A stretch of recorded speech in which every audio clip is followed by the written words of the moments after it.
কে কি খায় না খায় সে খেয়ালটা আমি রাখি সবার, কিন্তু আমি কি পছন্দ করি, আমি কি খাই, সেটা কারোর খেয়াল থাকে না। যারা হাজব্যান্ড বাচ্চা নিয়ে থাকো তাদের জন্য ঠিক আছে, যারা জয়েন্ট ফ্যামিলিতে থাকো তাদের জন্য এটা হয়ে ওঠে না।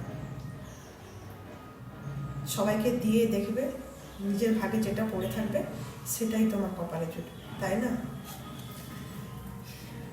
90% ফ্যামিলিতে কিন্তু এরকমই হয়, বাস্তব কথাটা বললাম আজকের।